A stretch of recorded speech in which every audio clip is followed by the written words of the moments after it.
Olá, começa agora o programa Trabalhador em Foco. Esse programa que é uma realização do movimento sindical de Petrópolis através de diversos sindicatos que fazem com que eu tenha a oportunidade de levar para você de casa informações precisas e relevantes sobre o dia a dia de todos nós trabalhadores. Estamos num período muito relevante da construção da história atual do nosso país, ou seja, estamos em ano eleitoral, um ano atípico, digamos assim.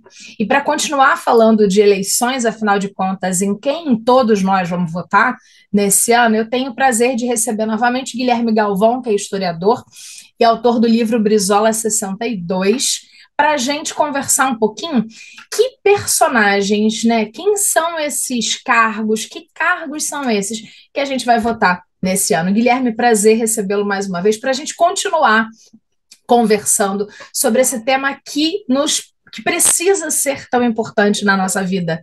Não pode ser aquele papo de, não sei ainda em quem eu vou votar, só sei para presidente, ou seja, é uma coisa complexa. Vamos junto construir esse pensamento? Vamos sim. Muito obrigado, Carla, pelo convite mais uma vez. Muito obrigado por essa oportunidade para falar para os trabalhadores de Petrópolis, para toda a população, mas em principal os trabalhadores dessa cidade tão querida para mim. Vamos pelo básico.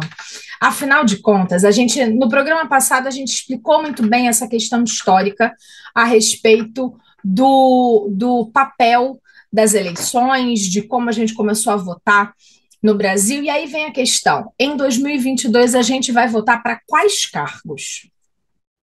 Nessa eleição, nós vamos votar para 5 cargos. Nós vamos votar para deputado federal, deputado estadual, senador, governador e presidente da República. Nessa eleição, nós vamos eleger um senador. Então, serão 5 cargos, porque de tempos em tempos há uma renovação de 2/3 do Senado. Então, alterna. Uma eleição nós elegemos um senador e na eleição seguinte 2 senadores e assim sequentemente. Na eleição passada foram eleitos 2 por estado, nessa um e na próxima 2. Agora, os votos para os outros cargos, como nós bem sabemos, é somente um voto para cada cidadão. Então, o mandato de senador, diferente dos outros cargos no Brasil, é de 8 anos. Exatamente. Isso ocorre Cargo justamente bolada. exatamente Dois por por conta um. dessa duração do cargo, né? O cargo é de 8 anos, porque a ideia é a seguinte, né? De que o senador ele é um representante do Estado e o deputado é representante da população. O número de deputados não é fixo, ele é de acordo com a população de cada estado. Já o número de senadores é fixo para que todas as unidades da federação, dentro de um debate político no Senado, discutam e debatam, votem em grau de igualdade. Então o número é fixo. Nós Legal. temos 81 senadores, já o número de deputados federais, como eu falei, é um número variável. No total, são 513 deputados federais. Maravilha. A gente sempre fala, quando vai falar em eleição, a gente vota simultaneamente em cargos de dois poderes nacionais, né?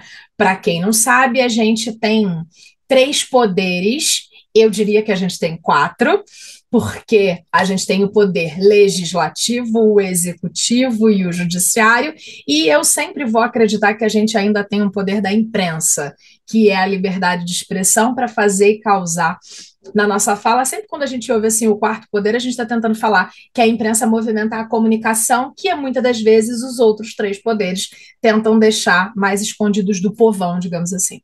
Agora, esse ano a gente tem eleições, como todas as vezes, do legislativo e do executivo. Muita gente não entende Exatamente. essa diferença. Eu queria que você explicasse de forma extremamente objetiva para o nosso telespectador que poderes são esses e, no final das contas, qual é a finalidade de cada uma delas, cada um deles. O executivo é o poder que compete aos prefeitos, aos governadores e ao presidente da República, né? O poder executivo como ele diz, é o poder que executa, de fato, né, é a parte da esfera pública que executa, de fato, o poder. Tem o poder da caneta, como a gente fala. Só que esse poder ele tem limitações. Ele não é um poder absoluto.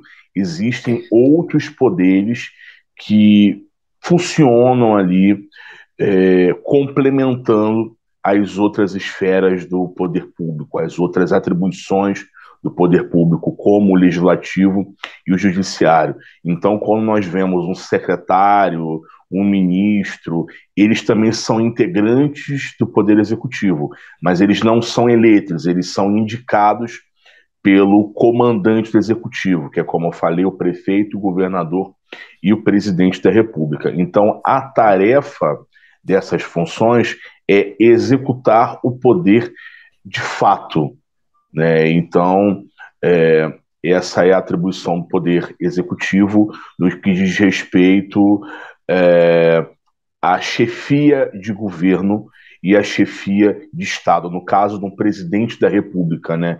Ele é o chefe do Estado brasileiro. Tá? Ele representa o país diante de outras nações. E ele, ao mesmo tempo, também chefia o governo. Ele executa a chefia do governo.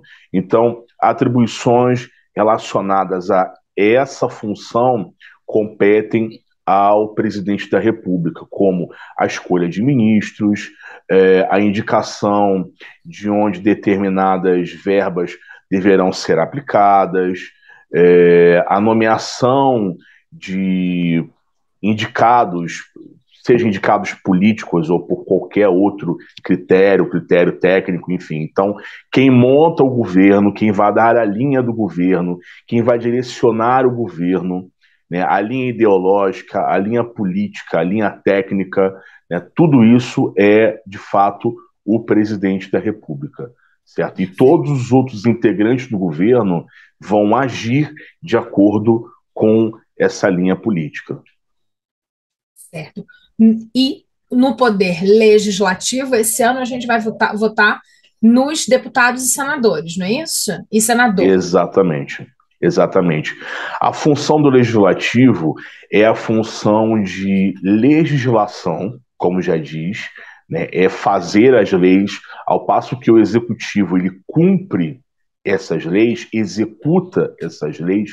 O legislativo ele tem essa função de fazer as leis e também fiscalizar as atribuições e os limites do poder executivo. Certo? Então, um presidente da República, como eu falei, ele não possui, ou um governador, ele não possui um poder absoluto.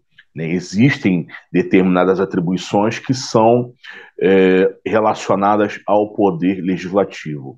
Então, principalmente a fiscalização, um vereador, quando ele faz a sua atribuição correta, a função de um vereador não é necessariamente indicar o asfaltamento de uma rua, ou de um deputado asfaltar uma rua, ou conseguir vaga na escola, ou qualquer outra coisa do tipo. Não. A função do legislativo é fazer leis para resolver os problemas da situação, da população, perdão, fazer essas leis, elaborar políticas públicas para que os problemas estruturais e os problemas mais urgentes, mais imediatos também da população sejam resolvidos, e ele vai agir em conjunto com o executivo vai dar a destinação dessas verbas, e aí o orçamento, existe uma certa divisão do que pode ser feito. Claro, quem elabora o orçamento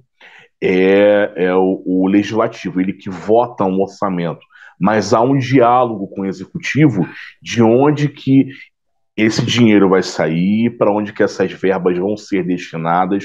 Então, em determinados pontos, há uma certa divisão. Mesmo que uma atribuição seja exclusiva de um poder, há um diálogo para verificar onde que vai ser a melhor aplicação dessas verbas, desses programas sociais, dessas políticas públicas. Então, a função de um vereador e de um deputado é essa: é elaborar o orçamento, é fiscalizar o executivo em suas atribuições, verificar se há algum desvio, se há algum problema, denunciar isso ao judiciário, denunciar isso ao Ministério Público e, claro, legislar de acordo com a necessidade da população. Perfeito. Nesse sentido de que poderes, né, executivo e legislativo, são complementares na gestão, seja das nossas cidades, dos estados e do país, é que a gente fala que é importante que esses poderes caminhem um pouco juntos, para que haja uma boa governança. E aí, o que eu estou querendo dizer com isso é que, às vezes, quem está do outro lado vota, por exemplo, para deputado estadual numa pessoa, num indivíduo que ele conhece, mas que é de extrema direita. E aí, para deputado federal, ele vota num de extrema esquerda. Para governador, ele pega alguém que é meio de centrão. E aí, para presidente, ele decidiu de novo votar na extrema direita. Vamos fazer um quadro bem assustador aí, um senador de extrema esquerda, ou seja, que esses personagens eles não se comunicam.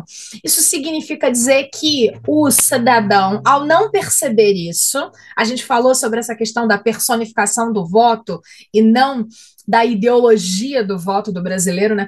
Ele está fazendo um composto que não vai caminhar entre os próprios personagens. Por isso é importante que, claro, haja espaço para ver oposição, porque senão também fica muito difícil. Qualquer que seja o lado no poder que tivesse a maioria constante o tempo todo, poderia gerar um problema nacional. Então é necessário que haja também essa oposição, seja ela de um lado ou do outro, mas é importante que o indivíduo, o cidadão, agora, ao se organizar para uma eleição, entenda que esses papéis deveriam estar alinhados para que o pensamento dele caminhasse. É um pouco disso? Sim, sim, é bastante nesse sentido, porque, como eu falei, né, existe um diálogo, costuma haver um diálogo entre os poderes legislativo e executivo. Na verdade, por mais que exista autonomia e isonomia em relação a isso, né, cada um tem as suas atribuições e eles estejam em grau de igualdade, nenhum poder é superior ao outro. É importante falar nisso. O executivo ele não é mais importante que o legislativo, o judiciário, não existe essa superioridade. De acordo com a lei, de acordo com a regra, cada poder tem seu espaço, os três poderes, cada um tem suas atribuições, sua autonomia, e eles, de acordo com o espaço, né, eles vão ser extremamente dependentes, ou não digo dependentes, mas vão dialogar bastante uns com os outros. Então, há momentos da vida pública em que o judiciário, por exemplo, ele vai verificar a necessidade de atualização de uma lei, de atualização de uma regra, de um procedimento. Então, o judiciário ele vai dialogar com o legislativo para que haja uma atualização, uma mudança, a criação de uma regra, a criação de uma lei. Da mesma forma, em relação ao executivo, né, havendo a necessidade do executivo, eu sou servidor do Estado, por exemplo, né, então houve uma grande mobilização alguns meses atrás para que houvesse a mudança dos planos de cargos e salários de diversas carreiras. Isso compete ao legislativo. Só que existem passos que precisam ser dados pelo executivo, certo? Então, houve uma mobilização na Assembleia Legislativa para que isso fosse levado ao debate, para quê? Para que o executivo enviasse uma proposta para o legislativo com a finalidade de apressar um pouco esse processo, para que tudo isso fosse votado a tempo, desse tempo de se incluir no orçamento, enfim. Então, há um diálogo. Só que, quando há a existência de figuras completamente diferentes nesses espaços, né, uma Câmara que não vai dialogar, não é nem caminhar, mas uma Câmara que não esteja disposta ao diálogo com o presidente da Uhum. República ou um Senado, isso fica extremamente difícil, certo? Então nós vemos hoje, por exemplo, o presidente é o Bolsonaro, ele tem uma maioria na Câmara, né, ele conseguiu compor essa maioria, Sim, principalmente com os parlamentares do Centrão, só que no Senado ele já tem, o diálogo já é diferente. Por mais que ele não tenha ali uma maioria, como é na Câmara, ele possui ainda a maioria, só uhum. que o perfil dos senadores, ele é um perfil diferente. Nós falamos no programa passado que os parlamentares do Senado, os senadores, eles são parlamentares mais velhos, em tese mais experientes. Por quê? Porque o Senado, ele é, em primeiro lugar, né, a casa do representante dos estados, Uhum. certo? Então, há essa necessidade de representatividade, e o Senado, ele é a casa revisora dentro do Congresso Nacional. Então, todo tipo de proposta que aparece na Câmara dos Deputados, ela tem que passar necessariamente pelo Senado depois. E quando há uma proposta no Senado, ela passa pela Câmara, mas ela volta para o Senado para ser revisada, né? Então, quando há esse problema, de fato, nós temos a questão da governabilidade. Não é que o presidente ou um prefeito ou um governador tenha que ter a maioria absoluta dos Uhum. representantes, né, e governar assim, sem enfrentar Tem qualquer tipo de oposição. resistência, sem oposição. Até porque é importante que todos os segmentos sociais estejam representados nas casas legislativas. Isso é Claro. importantíssimo, certo? Tanto de direita, de esquerda, funcionário público, profissional liberal, militar, evangélico, católico, enfim, todos necessitam possuir uma Representatividade. representatividade. Agora, a questão é quando o governante ele se torna refém do legislativo. E aí começa a ocorrer até um certo tipo de chantagem em relação ao governante, em relação ao presidente ou ao governador, falando especificamente dos cargos que nós vamos votar agora. Então é importante que haja um Congresso Nacional, uma Assembleia Legislativa alinhada com o governante do período. Então, se nós formos votar, né, nós temos essa cultura no país, infelizmente, Uhum. personalista. Né? Existem pessoas que votam, isso que você falou é algo muito comum. Sim, Existem figuras que votam em candidatos da extrema-direita para um cargo e da extrema-esquerda para o outro. Não é que, não, é ruim. Não, as pessoas muitas vezes elas não conseguem fazer esse juízo de valor porque nós não temos partidos políticos fortalecidos. Né? As eleições são muito personalistas. Então nós votamos muito mais pelas características pessoais, do pela indivíduo. proximidade, pela simpatia ou pela confiança que nós temos em um candidato, do que de fato em uma proposta ou em um projeto político que vai englobar o pertencimento a um partido. Certo? Então é muito importante que, votando para um presidente da República, né, nós que compreendemos essa questão, né, a gente vote para um presidente da República e, depois disso, a gente também vote nos outros candidatos que estejam alinhados ao mesmo projeto político, à Perfeito. mesma ideologia ou pertencendo pelo menos ao mesmo campo político, né? Porque isso facilita, de certa forma, a governabilidade, facilita o diálogo, facilita o debate, e quando houver a necessidade de um trabalho maior, mais intenso entre o poder executivo e o poder legislativo, a gente não vai ter certos tipos de problemas que nós já tivemos no passado, inclusive aqui no Rio de Janeiro. Nós já tivemos governadores, como o caso do Brizola, que no seu segundo mandato, Brizola enfrentou muitos problemas com a Assembleia Legislativa. Né? Fizeram muita pressão sobre ele, em alguns momentos fizeram até chantagem em relação ao Brizola, por conta. Existia um fato bem curioso: o Brizola tinha herdado algumas fazendas de sua esposa fora do Brasil, no Uruguai, bem próximo ali do Rio Grande do Sul. Só que o governador, para ele se afastar do Estado, para ele sair do país, ele precisa de autorização. Ele precisa de autorização da Assembleia Legislativa para que ele possa sair do país.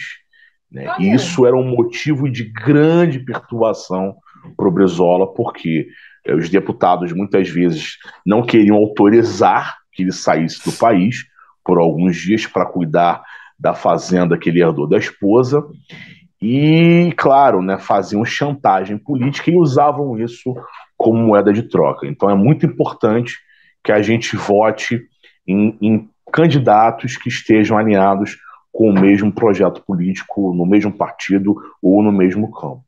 perfeito. Eu tinha me organizado para que esse programa a gente falasse dos cargos, que a gente falasse o que que é um deputado estadual, o que que é um deputado federal.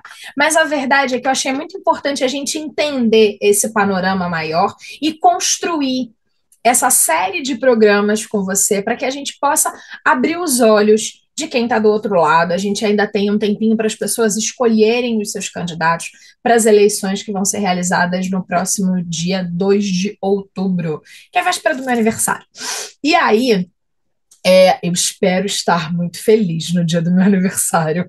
Então, a gente está chegando nos minutos finais. Eu não vou começar a falar dos cargos especificamente. A gente volta mais uma vez. Eu ocupo mais um pedaço da sua agenda para a gente continuar levando informação de qualidade para o nosso telespectador. E para finalizar, nessa sua fala final, você disse uma coisa que eu acho que tem muito a cara de Petrópolis.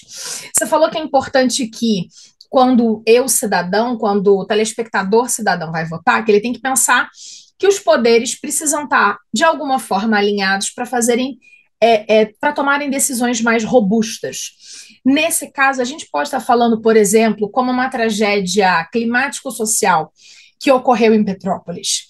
Ou seja, se eu tenho um deputado que é de uma frente e um vereador de outra, ou seja, se eu escolho essas pessoas muito personificadas e não com o pensamento, eu vou ter mais dificuldade de conseguir verbas e de apoio rápido, porque essas pessoas não vão nem sequer se comunicar direito. E aí a gente pode falar que a gente está num momento polarizado, sim, e que pessoas de extrema esquerda às vezes não conseguem sequer conversar com pessoas de extrema direita na vida social.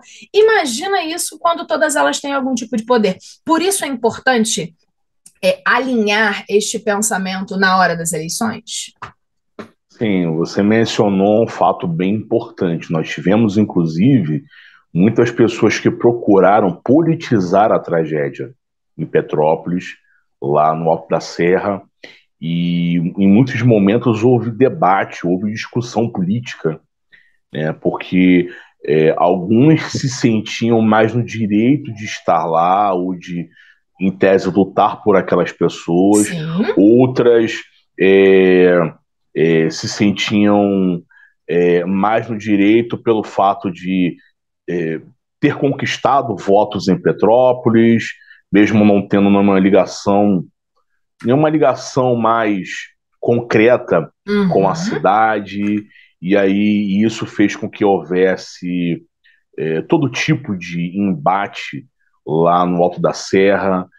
Alguns candidatos apareceram, criticaram o governador fez críticas também, e aí apareceu o prefeito no meio da situação. Enfim, então existe de fato esse problema, né? No momento de emergência, as pessoas elas não vão, muitas vezes, agir de acordo com aquilo que é o bem público, que é o bem comum, mas aquilo que vai beneficiar o seu grupo, que vai trazer retorno político, retorno eleitoral para o seu grupo.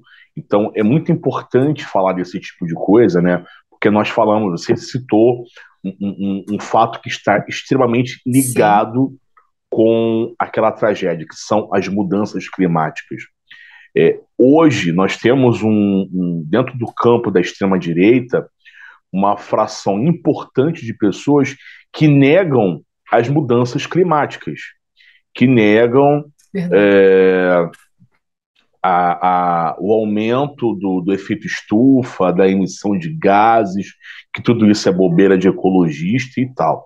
Então, se a população de Petrópolis se organizar, uma parte dessa população se organizar e for discutir com determinados parlamentares o controle dessas mudanças climáticas, né, o controle da emissão de gases, por exemplo, essas pessoas simplesmente não serão ouvidas, elas não serão recebidas, não serão levadas a sério, porque existem pessoas que vão colocar a culpa, existem políticos que vão colocar a culpa nas pessoas que foram lá morar, mas elas foram lá morar por uma motivação, não tem política habitacional. Então, uma coisa vai puxando a outra. A gente fala de política habitacional, nós falamos de política de segurança pública, de geração de empregos. Por que aquelas pessoas foram morar ali, naquela região? Por que elas foram ocupar um morro? Por que houve ocupação irregular? Por que as casas eram daquela forma? Né? Nós temos até um dado que é interessante: por que faleceram mais mulheres do que homens naquela tragédia? Então, nós temos muitos aspectos que podem ser discutidos, e dependendo do campo político onde você dialogar, onde a população dialogar, ela não vai ter espaço, certo? E aí é necessário que a gente busque candidatos que estejam alinhados com o nosso pensamento, né? E dentro de uma votação como essa, de uma eleição como essa, uma eleição geral, que a gente escolha de fora a fora pessoas que, de fato, estejam alinhadas, né, para que, num momento como esse, de uma tragédia, de uma emergência pública, não se discuta quem tem mais ou menos culpa naquele momento. Isso é uma discussão posterior, mas a principal discussão é auxiliar aquelas pessoas, o auxílio imediato de alimentação, de cuidado, de assistência social, de permanência de abrigo para aquelas pessoas, certo? Então, de fato, é muito importante isso que a gente tem falado, para a gente votar de acordo com aquilo que a gente pensa. Claro, as pessoas têm essa liberdade, nós vivemos em uma democracia, mas que a gente pense menos nessa questão da personificação do poder e mais em ideias políticas, em projetos políticos. E aí, nesse sentido, o partido político, ele é muito importante, ele deve ser importante. Se não o partido, o mesmo campo político. Perfeito. Queria mais uma vez te agradecer por disponibilizar tempo na sua agenda para conversar com a gente. Você aí de casa não sabe, mas é muito cedinho e a gente já está aqui gravando esse programa. É sempre um prazer conversar com você. Vou entrar em contato para a gente marcar o novo horário e aí a gente volta para arrematar esse bate-papo, falando sobre a função de cada um desses personagens que a gente vai votar nas eleições 2022. E ainda vai sobrar discussão das urnas eletrônicas, que eu espero que a gente também consiga falar, ok? Obrigada de verdade, um beijo grande, até a próxima. Muito obrigado, Carla, até a próxima. Você aí de casa, muitíssimo agradecida por esse bate-papo, espero que você tenha aprendido tanto quanto eu. Eu volto em breve aqui na grade da TV Petrópolis com mais um programa Trabalhador em Foco. Um abraço grande e até lá. Tchau, tchau.